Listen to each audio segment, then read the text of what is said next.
Hey guys, how's it going? It's Clarissa with our Dumb Movie Show. So again, there's not that much out in the UK this week. I guess everyone is giving Avengers Infinity War as wide a berth as possible, and don't worry, I will be reviewing it, probably not like on the day of release, so maybe I'll do a little bit of a spoiler review. But I did get a chance to watch the new Chinese animation Big Fish and Begonia, which is currently having a limited release in the UK, in the US, and in Canada, so hopefully if you are keen on this one, you'll be able to track it down. There's actually been a fair amount of discussion surrounding this film because China's always had a pretty healthy animation industry, but it's hard to pin down a film with quite the same sense of scope or scale, and specifically to have a film directly marketed towards adults to then go on and make like $90 million at the Chinese box office. That is super rare and potentially could change the landscape of Chinese animation forever. And it's also got a pretty incredible story behind it too. Its co-directors, and I'm about to completely mess up these names, I'm so sorry, but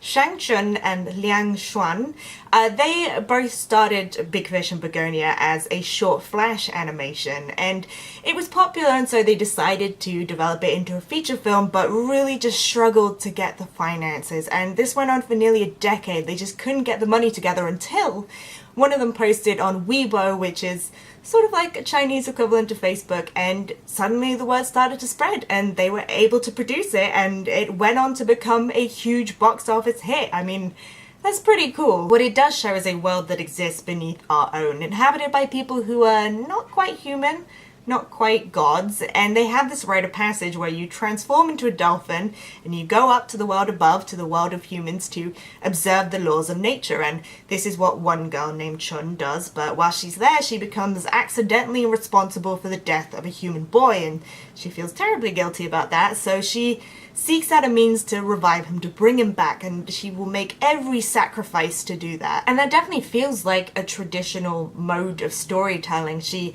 has to go to the soul keeper, who is in charge of all the virtuous souls of the deceased, and he keeps them in a kind of underworld, and so that obviously links to a bunch of different stories from different cultures. You have, for example, the myth of Orpheus from Greece, and I think those stories do have such a unique power because they link so strongly to that feeling that there is during the grief process, in which, when somebody dies, there's nothing you can do, but that doesn't stop the feeling that you should be doing something, that there still must be some way to save them, to bring them back. And I think Big Fish and Begonia really deals with that well, because Chun does want to so badly be the selfless hero in her pursuit to save this boy, but she is very quickly reminded that all of our actions have consequences that ripple far beyond ourselves. And it is a beautiful, beautiful film to watch. You have these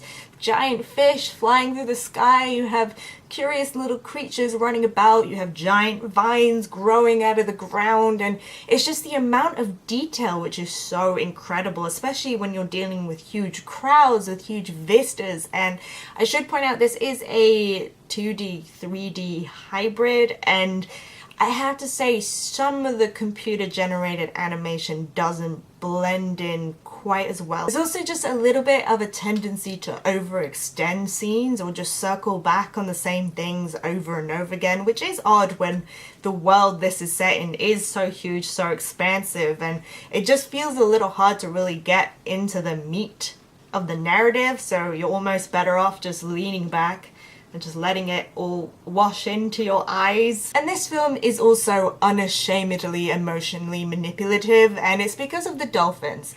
Everyone in this film is always turning into dolphins. You turn into a dolphin to visit Earth. You turn into a dolphin when you die, and it just really goes hard in on the cuteness of the dolphins. They have little eyelashes, they make happy little dolphin noises, they make sad little dolphin noises, and even if you were a bad person during life, if you have a bad soul, you still turn into an adorable little rat. And the rats are very cute in this as well. There's one bit in the film where they're all waving their hands in the air, and it's adorable. It's adorable, and I'm completely weak to it. So yeah, I'll admit I did find Big Fish and Begonia a little hard to follow. There's just so many layers, so many details, and not being familiar with the traditions made it a little ungraspable, but at the same time it's just so visually spectacular and so joyous, and it's cute and epic at the same time, so it's definitely worth checking out, I think. But if you've had a chance to see Big Fish and Begonia, I would love to know what you guys thought. You can let me know down in the comments below, or you can hit me up on Twitter, details down in that description box. Also, don't forget to like and subscribe so we can hang out and talk about movies. I'll see you guys soon. Bye!